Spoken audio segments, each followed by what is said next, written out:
একটি perfect size খাবারের জন্য একটি পারফেক্ট মাপও আপনাদের দরকার হবে, ঠিক আছে? আগে মাপ শিখতে হবে, তারপরে খাবারটি তৈরি করতে হবে। আমি এই কিতাবটির 4টি কোণা, 4টি সাইড আছে। 4টি সাইডে কীভাবে মাপ নেই একটু মনোযোগ সহকারে দেখেন। এই যে দেখেন, যেমন চওড়ার 2টি সাইড আছে আর লম্বার 2টি সাইড আছে।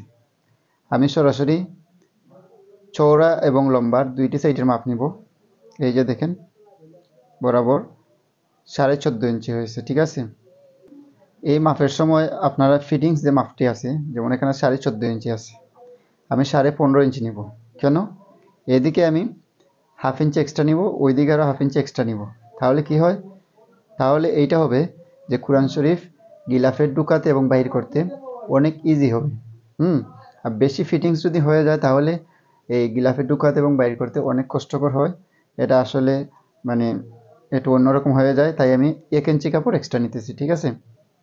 এখানে আমি 14.5 ইঞ্চির জায়গায় আমি 15.5 ইঞ্চি নিয়েছি। তো এই হলো একটি মাপ। আপনারা এই মাপে দেখেন আমি কিভাবে এই গিলাফটি কাটিং করি। তো দর্শক দেখেন, এখানে মাত্র এই যে দেখেন, এখানে 16 ইঞ্চি কাপড় আছে। এই 16 ইঞ্চি কাপড় দিয়ে মূলত আমি এই গিলাফটি তৈরি করব। আপনারা হয়তো অনেকে ভাবেন যে একটি গিলাফ তৈরি করতে অনেক কাপড় লাগে। এটা আসলে ভুল ধারণা। আমি এই 16 ইঞ্চি কাপড় দিয়ে আপনাদেরকে আমি এই গিলাফটি তৈরি করে দেখাবো। আচ্ছা, এখন চলে আসি যে গিলাফটি কীভাবে আমি কাটিং করব। যে কোনো এক পাশে আমরা এই যে 14.5 ইঞ্চি আর 1 ইঞ্চি 15.5 ইঞ্চি লো সহকারে নিয়েছি। এখন দেখেন আমি 15.5 ইঞ্চিতে এটি মার্কিং করব, ঠিক আছে? যেমন ধরেন এই যে 15.5 ইঞ্চি, 15.5 ইঞ্চিতে মার্কিং করার পর মোটামুটি অল্প কিছু কাপড় রয়ে গেল। এটা আমার থাকলেও সমস্যা হবে না, ঠিক আছে? মানে হাফ ইঞ্চি বরাবর আমি এটার কাটিং করব না, সরাসরি এই কোণায় আর এই কোণায়, যেহেতু হাফ ইঞ্চি কাপড় এই জন্য আমি কাটিং করতেছি না, ঠিক আছে? আবার যদি 1 ইঞ্চি বা 1.5 ইঞ্চি কাপড় হয় তাহলে কিন্তু কাটিং করে এটা কাটতে হবে। এখানে আমি কোনাকুনি বরাবর এখানে রাখলাম, ঠিক আছে? তার মানে এই যে ক্রস করে আমি রাখছি, এখানে যতটুকু কাপড় ঠিক ওইখানে ততটুকু কাপড়, তার মানে স্কোয়ার আমার সমান সমান হয়ে যাবে। এই যে আমি এই সাইডে দিয়ে আমি কাটিংটা করে নিলাম, ঠিক আছে? এখন যে আমি কাটিং করার পরে এই কাপড়টুকু চতুর্পাশে সেম সাইজের হয়ে গেছে, ঠিক আছে? আমি আবারও দেখাই। যেমন ধরেন এখানে 16 ইঞ্চি, এখানেও 16 ইঞ্চি, ঠিক আছে? অল সাইড 16 স্কোয়ার হয়ে গেল। আচ্ছা, এখন এই কাপড়টুকুকে কীভাবে বাইস দিবেন আর কীভাবে আপনি সেলাই করবেন আজকে এই ভিডিওতে দেখেন। এই যে দেখেন,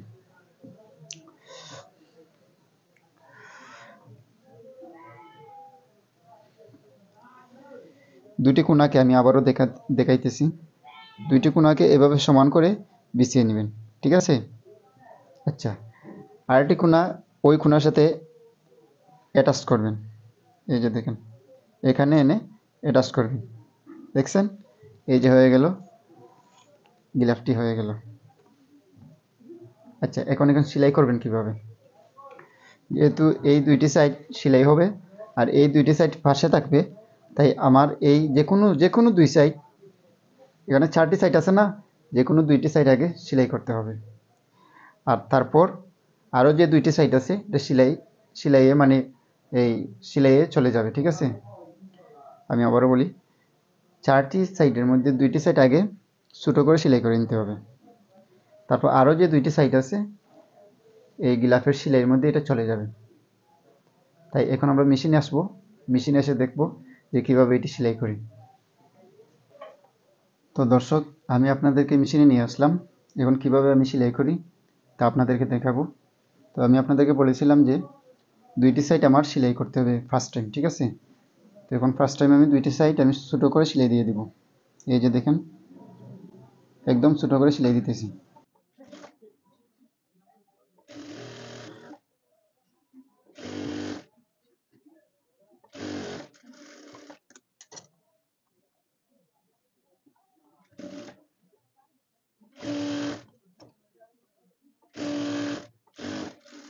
তো দর্শক, এই যে দেখেন 2টি পাশ আমি সেলাই করে রেখেছি।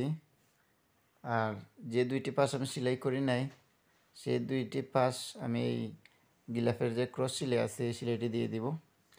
কীভাবে দিয়ে একটু বলি। এই যে আমার হাতের সাইড, উপরের সাইডটি হলো বাউ সাইড আর নিচে উল্টা সাইড। তো উল্টা সাইডে আমি 2টা সেলাই দিব। এই যে দেখেন, আমি মিডিল বরাবর এইরকম অর্ধেকে বাস করে আমি সেলাইটি একটা দিয়ে দিব, ঠিক আছে। তারপর আরেকটা সেলাই দিব। 2টি সেলাই মনোযোগ সহকারে দেখেন, তাহলে শিখতে পারবেন। এই যে দেখেন, আমার একটা খুনা কিন্তু অলরেডি হয়ে গেছে। এখন আরেকটার যে খুনা আছে এইভাবে আমি সেলাই দিয়ে দিব, ঠিক আছে।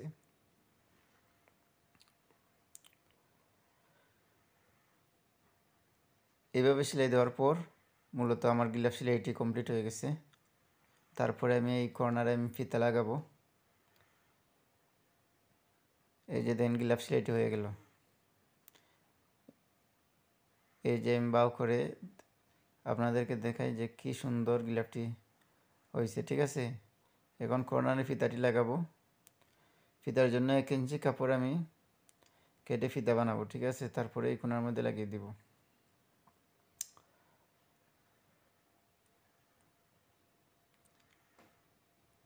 এখন আমি ফিতার কাপড়টুকু কেটে নিব।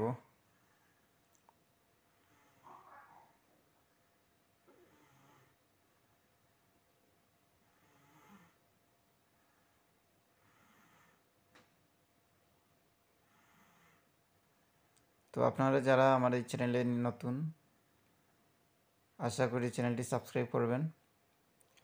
আর যারা করেছেন তাদেরকে অসংখ্য ধন্যবাদ। আপনাদের যদি এই গ্লাভটি সেলাই এবং কাটিংয়ে কোনো বুঝতে সমস্যা হয় তাহলে কমেন্ট বক্সে জানিয়ে দিবেন।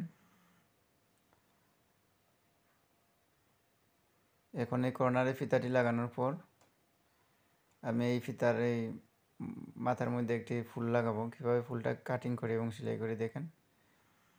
এখানে আমি ফুলের জন্য একটি পার্ট নিতেছি।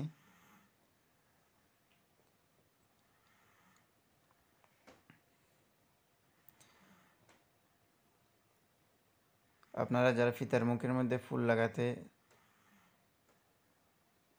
পারতেছেন না তারা এই ভিডিওটি দেখলে আসলে এই ফিতার মাথার মধ্যে কীভাবে ফুল ফিটিংস করতে হয় তা শিখতে পারবেন। তাও আজকে আপনাদেরকে দেখিয়ে দিলাম।